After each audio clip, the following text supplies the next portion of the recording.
On raconte que l'âme humaine connaît des instants furtifs, imperceptibles même pour elle-même. Des instants où une essence profonde s'éveille sans avertissement, telle une étincelle reconnaissant l'incendie originel qui lui a donné le jour. Si vous vous trouvez en ce lieu, ce n'est point l'œuvre du hasard. Vous êtes là parce qu'une parcelle de votre être a déjà entamé son œuvre de réminiscence. Et cette mémoire est une menace pour l'ego, mais elle est le terrain sacré de l'esprit. Car seule l'âme qui a traversé un nombre suffisant de sombres nuits est apte à percevoir l'appel qui émane du silence.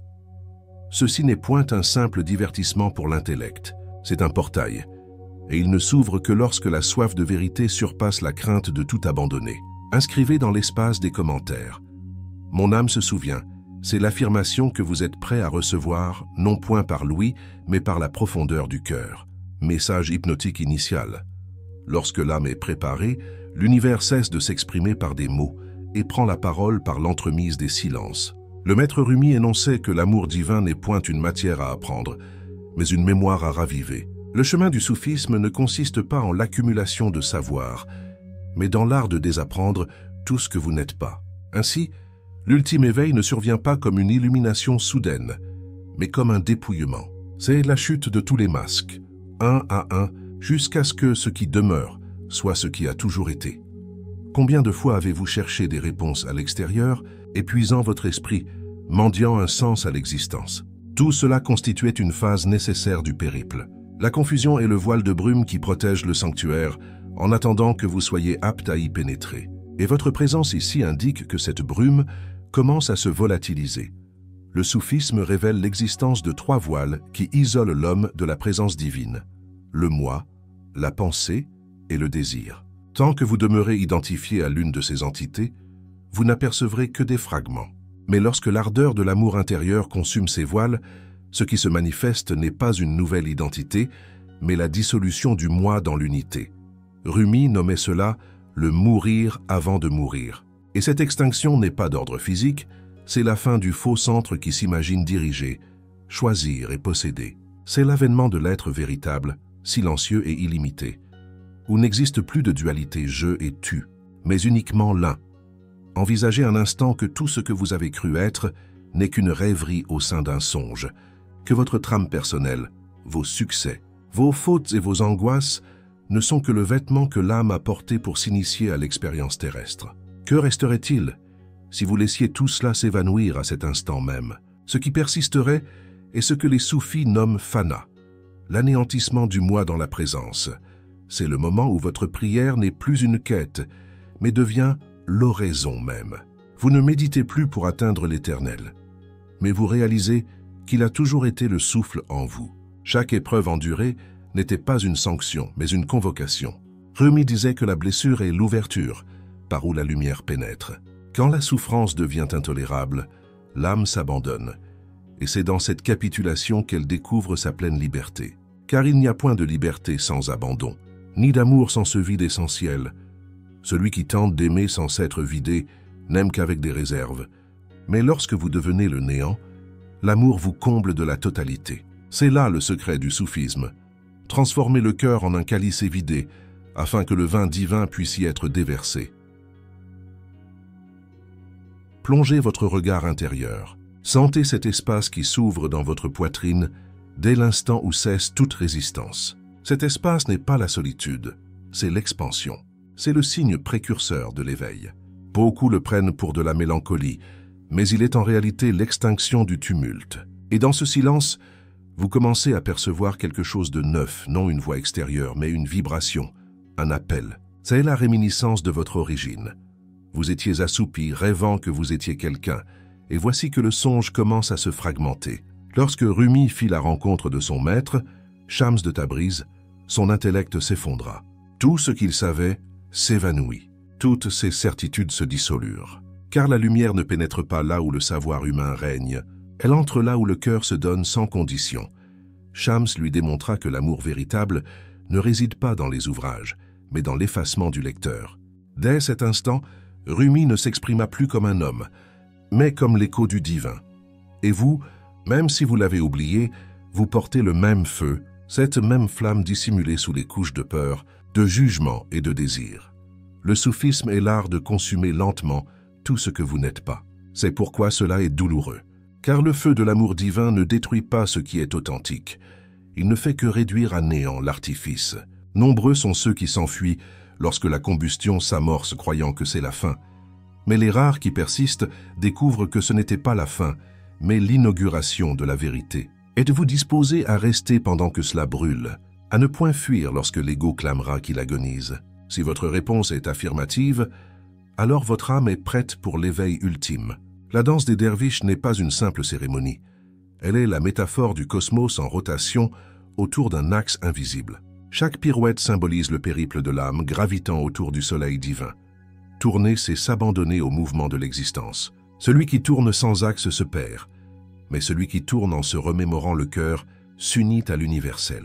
En contemplant un derviche dans sa rotation, vous assistez à la rentrée de l'âme à son foyer. Oserez-vous tourner à votre tour, sans craindre de perdre la maîtrise? L'amour soufi n'est pas de nature humaine. C'est un courant silencieux qui vous traverse lorsque vous cessez d'opposer de la résistance. Il est dénué de forme, d'attente ou de limite. Rumi affirmait « Au-delà du bien et du mal, il y a un champ. C'est là que nous nous retrouverons. Ce champ est la pure conscience, et vous ne pouvez y accéder qu'en cessant de vous battre pour avoir raison, quand vous intégrez que la vérité n'appartient à personne, car elle est tout. Cette compréhension ouvre le portail, et ce portail ne se franchit pas par des pas, mais par la seule capitulation. Beaucoup recherchent des indices de leur éveil, synchronicité, vision, sensation. Mais le véritable signe de l'éveil n'est pas ce qui se manifeste à l'extérieur, mais l'apaisement interne qui surgit lorsque vous n'avez plus besoin de rien pour vous sentir complet. Cette quiétude n'est pas de l'indifférence, c'est l'amour parvenu à sa maturité, un amour qui ne dépend plus d'autrui pour exister. Lorsque vous atteignez ce point, l'univers entier se mue en votre miroir et vous reconnaissez le divin en toutes choses, dans le rire, dans les larmes, dans l'erreur et dans le miracle. Si vous avez le sentiment que ce monde est devenu trop étroit pour vous, que les paroles n'atteignent plus leur but, que les quêtes vous épuisent, c'est parce que votre âme a déjà assimilé tout ce qu'elle pouvait apprendre ici-bas. À présent, elle ne désire plus qu'elle se souvienne. Ne résistez point. Ne vous rendormez pas. Ce qui est en train de s'opérer en vous n'est pas l'émergence d'un nouveau vous-même. C'est le vous éternel qui a toujours été. Laissez-le se manifester. Respirez, fermez les yeux et ressentez. Le silence n'est pas vide, il est empli de vous. Et maintenant, je vous interroge, êtes-vous préparé à cesser de chercher pour commencer à être, à permettre à la lumière qui vous attendait depuis toujours de vous trouver enfin, à relâcher l'emprise du monde et à pénétrer dans le jardin intérieur où Rumi chante encore, où chaque pétale murmure votre nom véritable? Car ce qui vient après cet instant n'est pas une finalité, c'est un appel.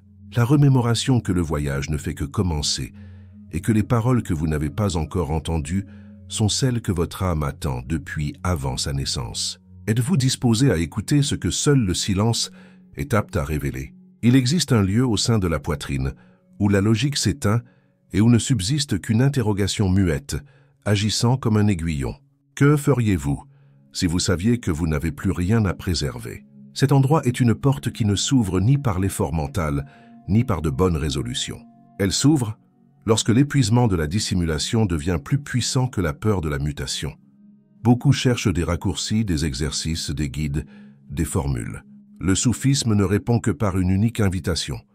Retournez à votre centre jusqu'à ce que le centre fusionne avec l'éternel. Je ne vous demande pas de croire à des mots, je vous demande de sentir la vérité qui monte de votre corps lorsque les anciennes fictions sont retirées. Si votre âme a entamé sa réminiscence, vous remarquerez que les certitudes deviennent légères et les interrogations s'alourdissent. C'est dans cette densité que naît la conscience profonde, non comme une découverte intellectuelle, mais comme une présence qui vous habite et vous métamorphose sans préavis. Ressentez à l'instant même le poids de votre respiration. Si vous en faites une alliée au lieu de la tenir pour acquise, quelque chose se transforme. Le soufisme cultive l'attention avec la minutie d'un artisan, non pour accumuler des preuves, mais pour vider la chambre du vacarme où l'amour ne peut s'introduire. La pratique n'est pas un outil pour acquérir des biens, c'est le geste d'ôter l'armure. Rumi enseignait que l'âme se reconnaît par la manière dont elle réagit au silence. Si elle fuit, la peur est encore là. Si elle demeure, elle fusionne avec l'éternel. Ne recherchez pas des miracles horizontaux. Recherchez cette équation intérieure qui vous rend transparent. Car la transparence n'est pas la fragilité, c'est la clarté qui permet à la lumière de passer sans être renvoyée par des défenses. La première brèche que vous connaîtrez ne sera pas spectaculaire. Ce sera un léger désintérêt pour l'opinion d'autrui. Ce désintérêt n'est pas de l'arrogance, c'est un soulagement. Lorsque votre champ intérieur ne dépend plus des éloges, l'énergie peut circuler librement vers l'essentiel. Beaucoup pensent que le détachement implique de devenir froid. Les soufis disent que le détachement est l'ouverture d'un espace pour l'amour qui n'exige aucune compensation.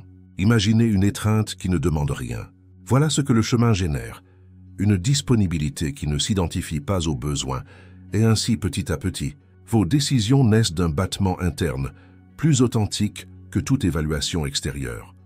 La seconde rupture se produit dans la mémoire corporelle. Les réactions anciennes deviennent conscientes et ne vous dictent plus votre conduite. Auparavant, une parole pouvait vous enflammer. Désormais, cette même parole est un signal d'une chose qui mérite la compassion, non une réaction. Cette mutation n'est pas spontanée, elle résulte d'un regard soutenu, porté sur les schémas hérités. Ces dynamiques invisibles qui vous ont programmé pour la survie, mais qui aujourd'hui vous limitent. Travailler sur elles est comme dénouer des nœuds dans une vieille étoffe. Cela exige patience et exactitude. Ne vous précipitez pas pour effacer l'histoire. Invitez-la à s'exprimer, puis observez-la se dissiper comme de l'encre dans l'eau.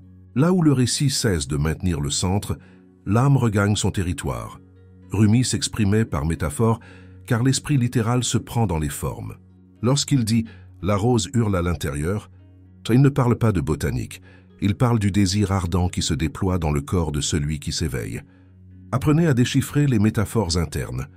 Un rêve récurrent est une leçon qui n'a pas encore été assimilée. Une perte qui vous anéantit est une porte que vous n'avez pas osé franchir. N'essayez pas de tout appréhender par le seul intellect. Convertissez vos sensations en questions ouvertes. Des questions qui ne réclament pas de réponses immédiates, mais qui servent de sources alimentant une écoute plus profonde. Cela modifie la nature de votre quête. Elle passe de la recherche à la contemplation. La pratique de la contemplation soufie ne repose pas sur une technique sophistiquée, mais sur une humble persévérance. Un instant d'attention véritable vaut plus que 100 rituels exécutés sans présence. Ne confondez pas la quantité et la qualité. Dans la tradition soufie, on privilégie les actions modestes répétées avec dévotion, car l'habitude modèle la structure neuronale vers la disponibilité de l'amour. Cette métamorphose est lente et juste. Elle ne promet pas de coup d'éclat, elle promet une gravité intérieure. Et lorsque l'âme devient dense en présence du divin, elle n'a plus besoin de stimulation externe pour se sentir vivante.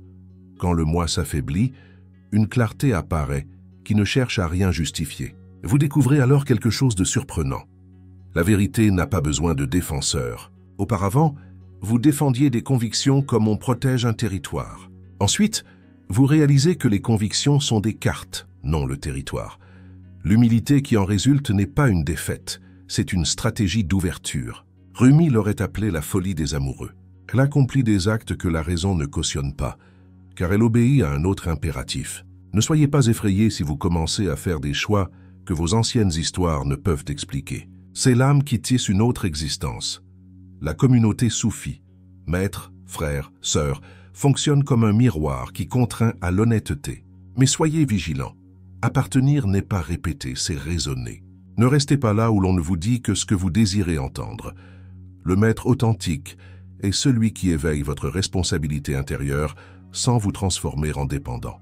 Rumi trouva en Shams non un guide complaisant, mais un maillon qui brisa son centre, afin qu'une entité plus vaste puisse l'habiter. Cherchez des relations qui vous rendent plus vous-même, et non l'inverse.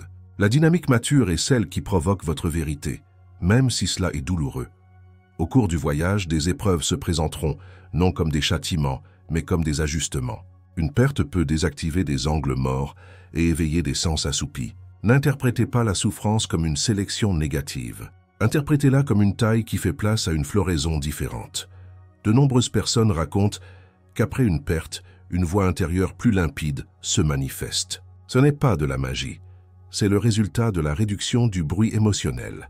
Quand l'esprit a moins à soutenir, l'essence occupe ce vide Et ce qui se passe alors, c'est que les actions s'alignent davantage avec l'unité que vous habitez. Le langage soufi ne fuit pas le paradoxe, il l'embrasse. Par exemple, en même temps que vous devenez pleinement vous, en même temps vous vous manifestez plus complètement dans le monde. Cette contradiction apparente est la clé. En perdant vos défenses, une présence se déploie qui agit avec une efficacité accrue. Ne confondez pas le détachement avec le désintérêt. Le détachement soufi est une implication totale, sans l'attachement au résultat. Cette implication est la véritable éthique du cœur. Agir en cohérence avec la résonance intérieure. Et lorsque l'action naît de cette résonance, le monde répond avec subtilité. La musique, la poésie et le mouvement sont des voies d'accès direct à l'expérience soufie, car elles contournent la censure intellectuelle. Rumi utilisait le vers pour provoquer une fracture dans la logique, permettant à l'extase de s'engouffrer.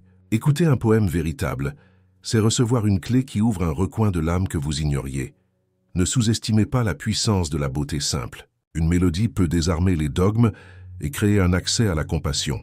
Permettez-vous d'être emporté par l'esthétique, sans juger pourquoi elle vous touche. Souvent, c'est là que le travail réel s'amorce. Ne confondez pas l'exercice avec la perfection. Le soufisme accorde plus de valeur à l'intention soutenue qu'à l'exécution sans faille. Si vous échouez, observez. Si vous désespérez, respirez. Cette compassion envers vous-même est le véritable carburant du chemin. Rumi enseignait que celui qui aime l'amant, et non l'aimé, ne tombe pas dans le piège de l'orgueil spirituel. Cultivez l'humilité active, non pour vous rabaisser, mais pour maintenir l'ouverture qui permet au passage de la grâce. La grâce n'est pas une récompense, c'est la fréquence qui est accordée lorsque le cœur cesse d'interférer. Il y aura des instants où votre compréhension se scindra en deux. Un esprit qui veut raisonner et un cœur qui implore la reddition. Apprenez à ne pas les opposer comme des ennemis. Chacun a sa fonction. L'esprit traduit, le cœur transcende. L'intégration n'est pas la suppression de la raison, mais la capacité de l'utiliser comme un instrument subordonné à une sagesse supérieure. Rumi, par sa simplicité pratique, nous rappelle que la foi authentique n'annule pas l'intelligence, elle la peaufine. Ainsi, dans le soufisme, la quête n'est pas irrationnelle, c'est une science de l'âme. Le détachement n'est pas un abandon du monde, c'est la reconnaissance de ce qui est réel. De cette perspective, la participation devient plus généreuse. Agissez sans attendre de retour, et paradoxalement, le retour arrive de manières inattendues.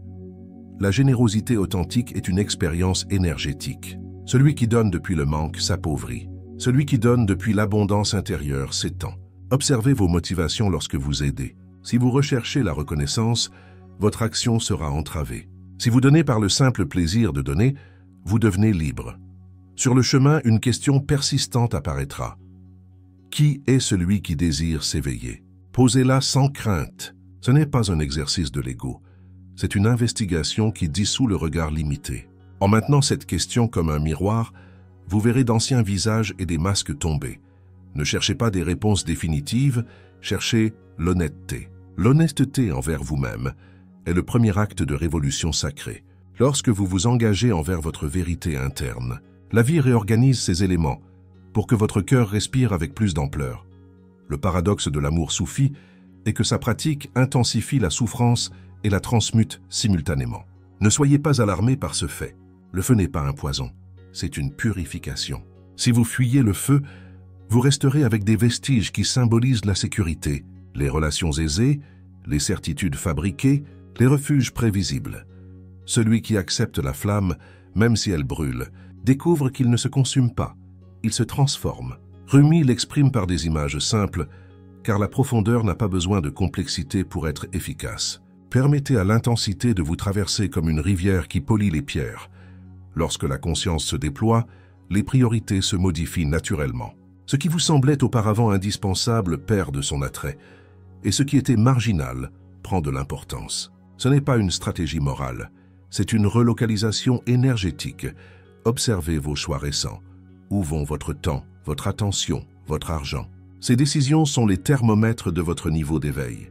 Les ajuster ne signifie pas faire de douloureux sacrifices, mais aligner les ressources avec ce qui vous nourrit réellement. Cet alignement engendre une vie qui résonne et attire la cohérence. Le chemin soufi ne promet pas une destination finale qui dirait « terminé ». Il promet une ouverture continue. C'est pourquoi il n'y a pas d'arrivée en termes absolus, mais des approfondissements successifs. Chaque étape dévoile une autre couche que vous ignoriez auparavant. Cette structure rend le processus éternel et, cependant, profondément accueillant. Il y a toujours quelque chose de nouveau à découvrir dans la même pierre. Rumi célèbre cette continuité, parce que l'âme aime apprendre d'elle-même, accepter que le voyage soit une école sans diplôme et que le plus grand enseignement soit la capacité d'émerveillement renouvelée. Pratiquez l'attention aimante envers le quotidien, un thé chaud, une conversation, les déchets que vous ramassez. Ces petits actes exécutés avec présence sont déterminants pour la transformation. Ne sous-estimez pas la liturgie du simple. C'est là que s'installe la discipline du cœur. Rumi s'enseignait par des récits du quotidien, car la transformation réelle n'est pas scénique, elle est intime et répétée. Si vous cultivez des rituels humbles avec intention, l'âme se renforce sans annonce grandiloquente. Cette force silencieuse vous soutiendra lorsque les tempêtes internes surviendront. Sentez à présent comment ces paroles résonnent en vous. Provoquent-elles du rejet, de la curiosité, de la paix? Cette réaction est une carte. Ne l'interprétez pas avec urgence. Observez-la comme un signal. L'observation sans jugement ouvre la fenêtre par où la grâce peut pénétrer. Si quelque chose en vous répond par le feu, ne l'éteignez pas. Écoutez-le attentivement et convertissez-le en carburant. Si quelque chose en vous répond par la froideur, ne le condamnez pas. Demandez-lui ce dont il a besoin pour s'éveiller. Ce dialogue intérieur est la pratique la plus subversive et la plus salutaire que vous connaîtrez. Il y a un tronçon du chemin où les mots ne suffisent plus, et pourtant les mots précis agissent comme des leviers. Dans ce tronçon, je vous invite à examiner la manière dont votre attention distribue le monde. Vers l'extérieur, vers le bruit, vers les validations, ou vers l'intérieur, vers la reddition. Ne confondez pas l'intensité avec la profondeur. De nombreuses existences sont pleines d'intensité sans axe. Le soufisme enseigne à inverser cette proportion. Moins de drame, plus de noyau. Observez comment l'urgence d'avoir des réponses se dessine dans votre corps. Cette urgence est un symptôme, non la guérison.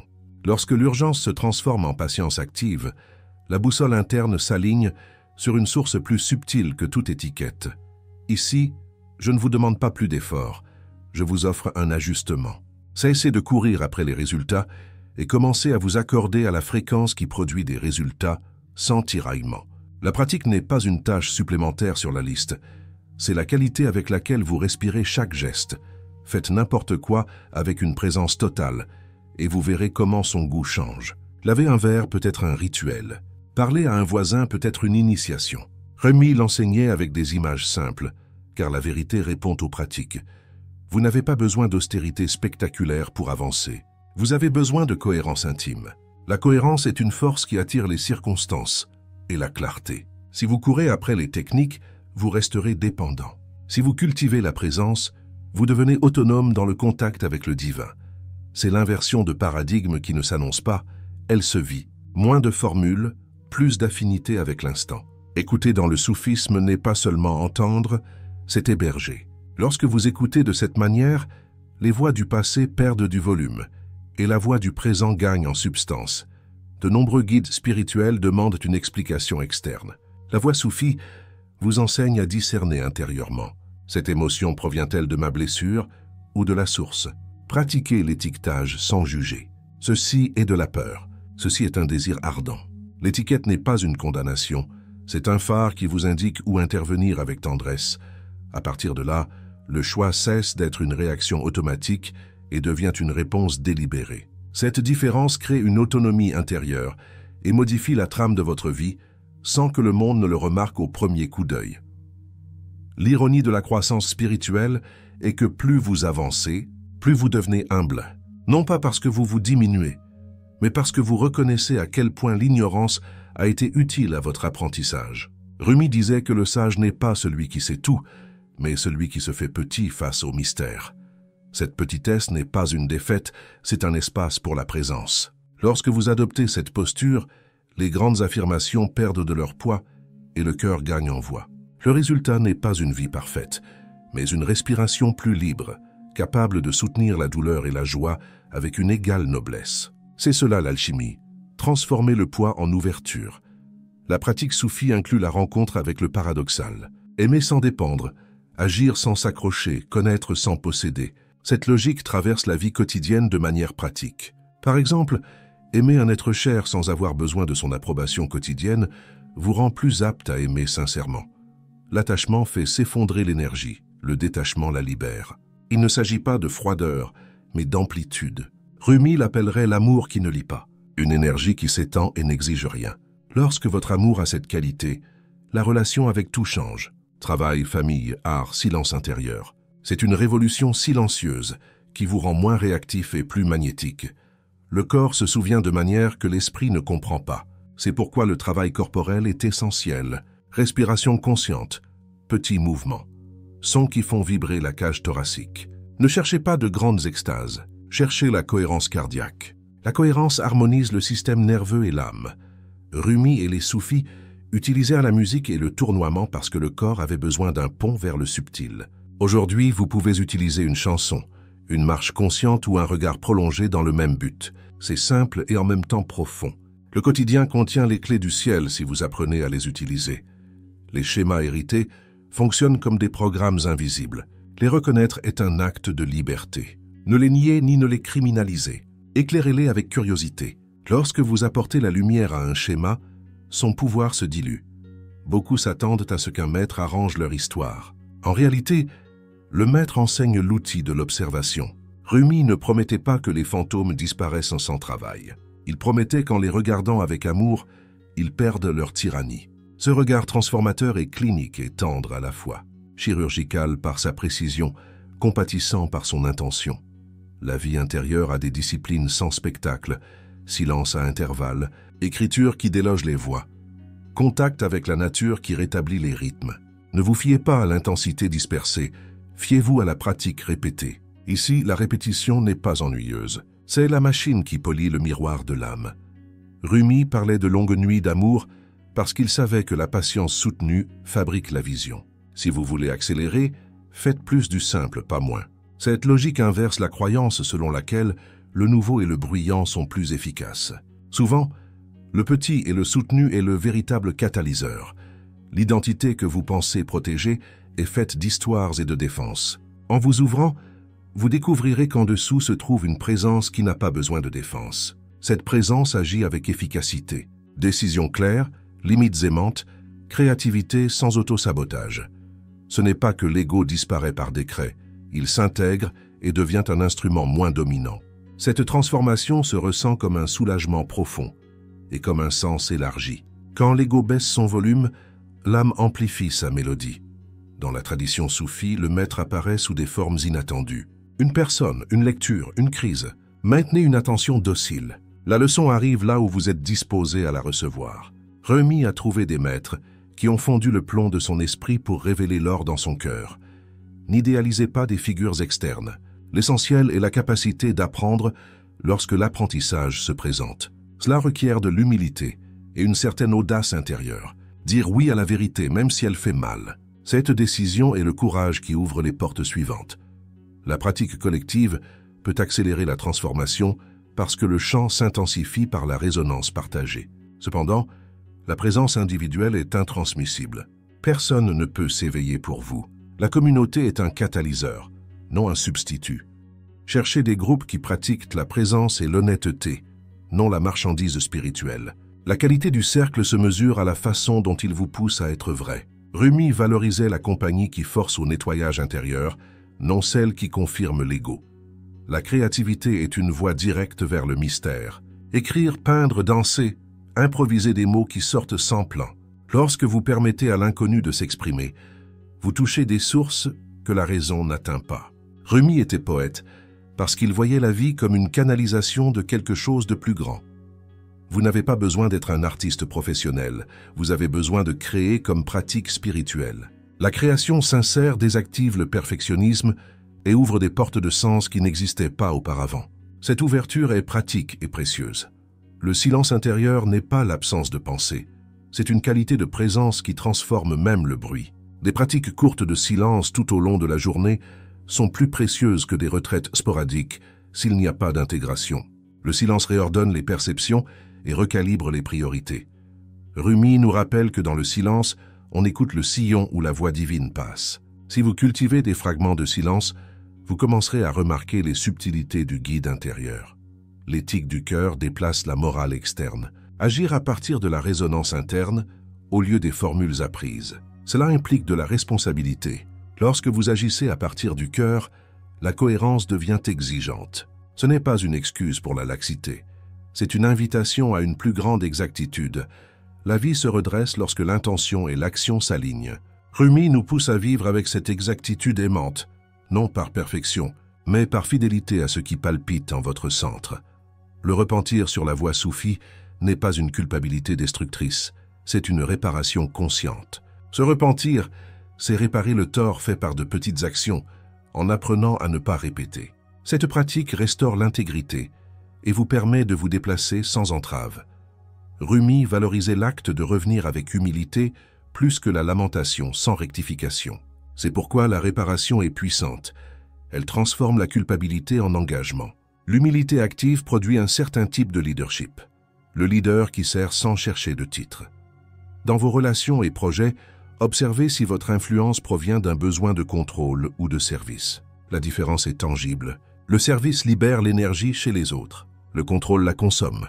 Rumi vibrait à la fréquence du service amoureux. Son influence n'avait pas besoin de publicité, parce que sa vie soutenait la vérité qu'il proclamait. Le discernement sur le chemin est pratique. Demandez toujours, est-ce que cela amplifie ma présence ou la réduit? Si cela la réduit, examinez la racine avant de continuer. Ne rejetez pas immédiatement ce qui est difficile. De nombreuses épreuves sont des nutriments pour la conscience.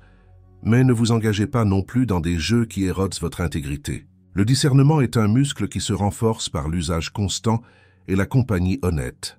À cette étape du voyage, vous remarquerez que l'esprit veut précipiter l'expérience, chercher des signes visibles, des résultats concrets et des preuves tangibles. Cette urgence est un miroir de votre conditionnement. Le soufisme invite à entrer dans un espace où l'évidence est la sensation, non la logique.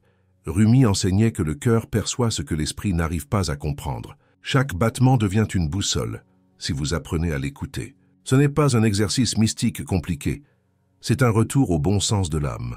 Ressentir chaque instant sans attentes externes est un acte de courage silencieux qui ouvre des portes à des réalités qui semblaient auparavant inaccessibles. Le paradoxe que vous découvrirez est qu'en cessant de chercher, tout arrive de manière plus authentique et complète. Et ce qui semblait être une perte se révèle être un gain. Le contact avec la beauté quotidienne devient un rituel sacré. Il n'est pas nécessaire de voyager dans des lieux exotiques ni d'accumuler de grandes expériences. La fleur que vous voyez, le soleil qui touche votre visage, l'eau qui coule, contiennent des fréquences qui éveillent la mémoire interne. Rumi enseignait avec des images simples, mais chaque métaphore était un portail. La rose, le vin, le jardin intérieur.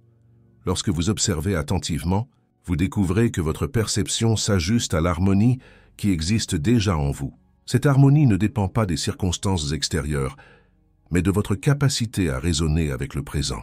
Ce qui semblait trivial devient le catalyseur de changements internes profonds, et la vie se teinte d'une clarté qui se cachait auparavant derrière les couches de routine. La relation à la douleur change radicalement. Elle n'est plus un ennemi, mais un maître déguisé. Chaque malaise physique, chaque désillusion émotionnelle, chaque pensée répétitive se transforme en un indice pour comprendre les blocages énergétiques et émotionnels.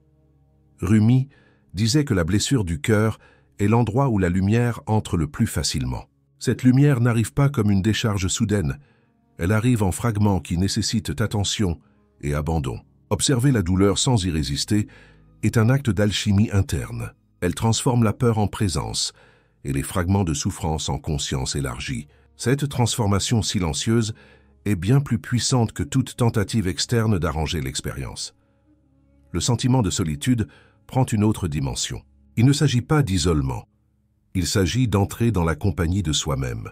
Dans le silence de la solitude émergent des voix internes qui étaient auparavant noyées par les distractions.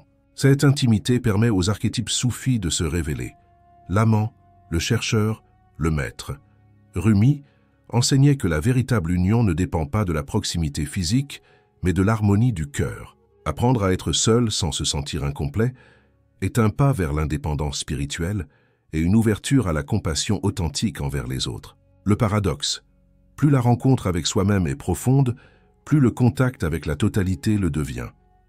La pratique de la respiration consciente devient un instrument de synchronisation avec la présence. Il ne s'agit pas de techniques sophistiquées, il s'agit de revenir au corps comme foyer. Chaque inspiration et expiration est un signal qui indique où il y a tension, où il y a densité et où l'énergie circule librement. Le soufisme enseigne que le corps est une carte de l'âme. Celui qui apprend à la lire sans jugement trouve la route vers des états de clarté et d'expansion. La respiration se transforme en un pont entre le conscient et l'invisible, entre le personnel et l'universel. C'est l'une des clés qui sépare la répétition automatique de la pratique authentique.